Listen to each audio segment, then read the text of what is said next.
L'allaitement. Aujourd'hui, on va parler d'allaitement. Je vous parle de ma propre expérience. Si vous avez des expériences différentes, n'hésitez pas à me mettre un commentaire, comme ça on en parle. Je ne voulais pas du tout, mais alors pas du tout allaiter. Avant de tomber enceinte, pendant ma grossesse, je me suis toujours dit c'est mort, j'allaiterai jamais, ça ne m'intéresse pas. Quand j'ai eu ma petite princesse, j'ai fait la tétée de bienvenue. Pour ceux qui savent pas, c'est en fait quand tu mets bébé au sein pour la première fois. Sauf que ma petite princesse, elle ne prend pas, enfin, elle attrape le sein, elle tète 2-3 fois et s'arrête. Mais en fait, vu qu'elle a eu la jaunisse, pour elle, ça lui demandait beaucoup d'efforts. Donc c'est difficile. Donc première tétée, un échec, clairement. Elle ne veut pas. Et donc du coup, on lui donne un biberon parce que vu que j'ai eu une césarienne d'urgence, elle n'avait rien mangé depuis que j'avais accouché, donc à 9h14. Quand elle est sortie, jusqu'à 13h et quelques. Donc on lui donne un premier biberon. Je retente dans l'après-midi, elle n'en veut pas. Ensuite, elle a été embarquée du coup par le SAMU pour aller à l'hôpital. Donc là-bas, ils lui donnaient que des biberons. Après, il faut savoir que je ne me mettais pas du tout la pression. Je me disais, si j'arrive pas à allaiter, c'est pas grave.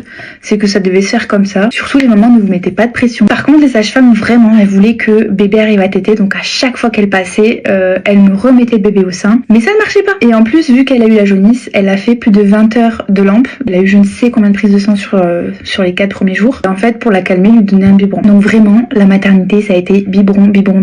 Quand j'ai accouché, je n'avais pas encore de lait. J'avais du colostrum, mais pas de lait. Toute la phase où j'avais du colostrum, c'était vraiment...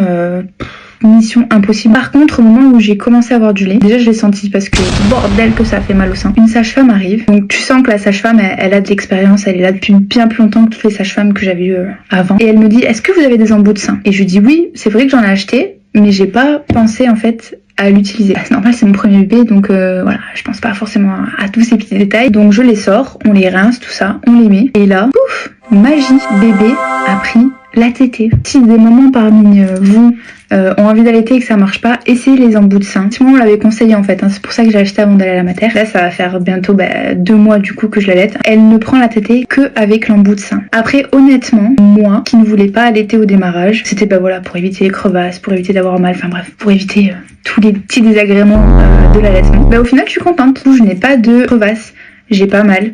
Elle prend les biberons.